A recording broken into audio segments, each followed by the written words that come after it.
2025-ին Հայաստանի և Ռուսաստանի միջև առևտրաշրջանառությունը նվազել է ավելի քան 38%-ով։ Միևնույն ժամանակ 2025 թվականի ընթացքում շարունակվել է Ռուսաստանի հետ բարձրագույն և բարձր մակարդակներով երկխոսությունը։ Հայաստանի Հանրապետության վարչապետ Նիկոլ Փաշինյանի և Ռուսաստանի Դաշնության նախագահ Վլադիմիր Պուտինի միջև կայացել է 4 հանդիպում և 5 հեռախոսազրույց։ Եվրասիական զարգացման բանկը 2026 թվականին կանխատեսում է Հայաստանի տնտեսության 5.3% աճ։ 2025 թվականի արդյունքներով Հայաստանի ՀՆԱ-ն աճել է 7.2%-ով։ ՀՆԱ-ի աճի մեջ ամենամեծ ավանդն ունեցել է ծառայությունների ոլորտը։ Հայաստանի 2026 թվականի պետական բյուջեով տնտեսական աճը նախատեսված է 5.4% մակարդակում։ Այս տարվա փետրվարին Հայաստանում բանկային ավանդների տոկոսադրույքները ձևավորվում են հետևյալ միջակայքերում՝ տարեկան 6.5%-ից մինչև 10.25%, դրամով 1.9%-ից մինչև 5%, ԱՄՆ դոլարով և 0.5%-ից մինչև 2.5% եվրոյով։ Ընդ որում, առաջարկների մեծ մասը կենտրոնացված է նեղ միջակայքերում, ինչը շուկայում առաջին հայացքից ստեղծում է նմանատիպ պայմանների տպավորություն։ Հայաստանի տեխնոլոգիական ոլորտի շրջանառությունը 2025 թվականին կազմել է 2.6 միլիարդ դոլար։ Հայաստանում գործում է առնվազն 3 աշխատակից ունեցող 1286 ակտիվ տեխնոլոգիական ընկերություն։ 2025-ին հիմնադրվել է 167 նոր ընկերություն, իսկ 97-ը դադարեցրել են գործունեությունը։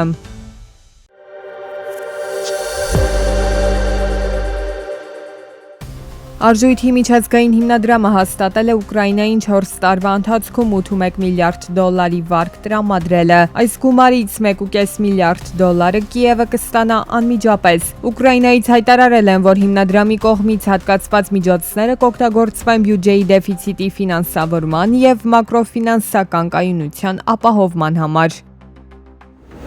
Վրաստանի միջազգային պահուստները հասել են 6.3 միլիարդ դոլար։ Վերջին մեկ տարվա ընթացքում միջազգային պահուստներն ավելացել են 1.86 միլիարդ դոլարով։ Աճը պայմանավորված է ինչպես Ազգային բանկի կողմից իրականացված զուտ արտարժույթի գնումներով, այնպես էլ միջազգային շուկայում ոսկու գների կտրուկ աճով։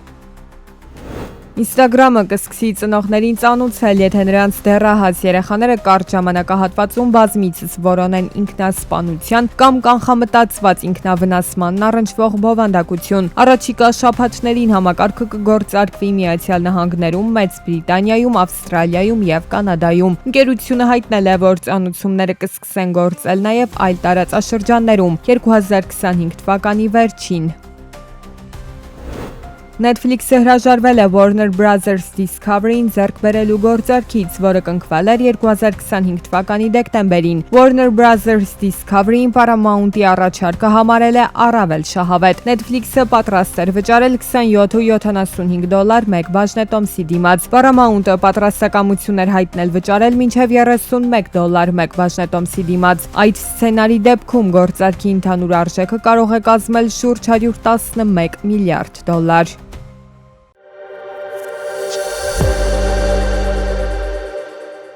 Հայաստանում եկամտահարկի հայտարարագրման համակարգում հերթական փոփոխություններն են տեղի ունենում։ Կառավարությունը հաստատել է հայտարարագրումից ազատված եկամտի տեսակների ցանկն ու կիրառվող շեմերը, հստակեցնելով, թե որ եկամուտներն այլևս հայտարարագրման ենթակա չեն։ Ֆինանսների նախարարությունից պարզաբանում են, նախաձեռնության նպատակը նոր պարտավորություններ սահմանելը չէ, այլ գործող համակարգի ճշգրտումն ու գործընթացի պարզեցումը։ Կառավարության որոշումը բաղկացած է երկու հավելվածից։ Առաջինում ներառված են այն եկամուտները, որոնք չեն հայտարարագրվի, անկախ դրանց չափից։ Երկրորդում միանվագ եկամուտներն են, որոնք ազատվում են հայտարարագրումից միայն որոշակի շեմի շրջանակում։ Երբ խոսում ենք 1 միլիոն դրամի մասին, դա միանվագ գործարքներն են։ Եթե 1 միլիոն դրամը գերազանցում է, դա նշանակում է, որ այդ եկամուտները հայտարարագրման ենթակա են, այսինքն այն ավելի փոքր դեպքերը, որ հաճախ մեր պրակտիկայում տեղի են ունենում ֆիզիկական անձ գործարքներին, մենք փորձել ենք սահմանել, որ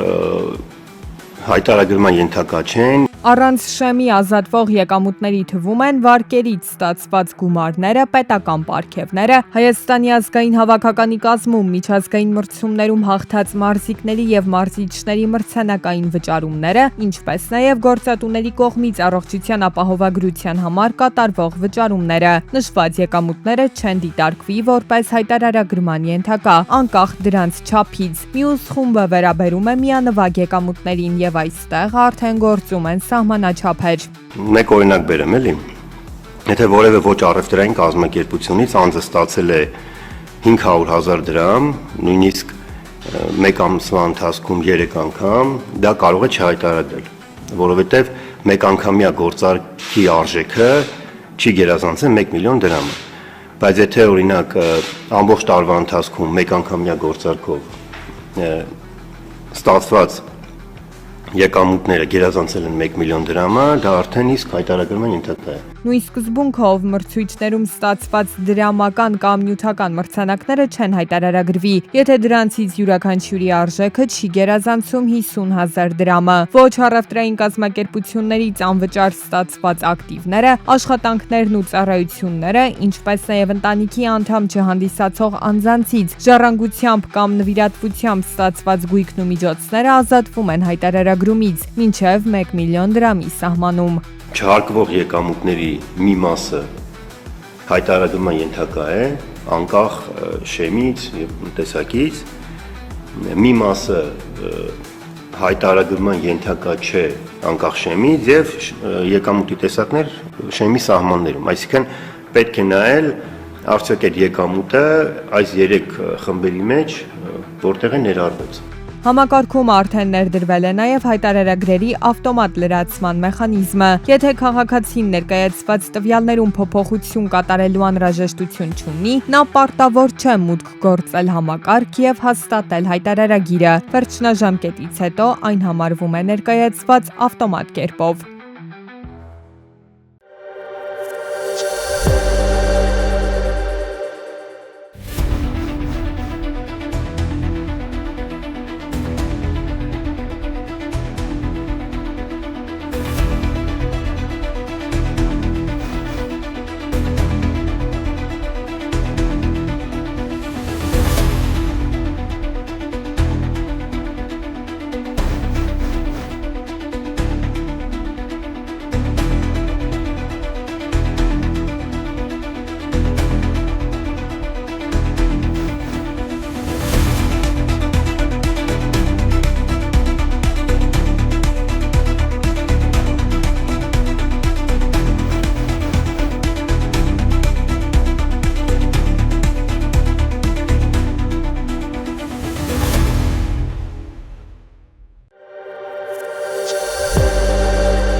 Հայաստանում պետական աջակցությամբ արդեն իսկ հիմնվել է շուրջ 85 հեկտար ջերմատուն։ Ներկայում ջերմատնային տնտեսությունների աջակցման ծրագրով ընթացքի մեջ է ևս 64 հեկտարի կառուցումը։ Ծրագրի մեկնարկից ի վեր վարկային ընդհանուր պորտֆելը գերազանցել է 43 միլիարդ դրամը։ Ծրագիրն ուղղված է ջերմատնային տնտեսությունների մակերեսների, արտադրության եւ արտահանման ծավալների ավելացմանը, արտադրանքի մրցունակության եւ ֆերմերների եկամուտների բարձրացմանը։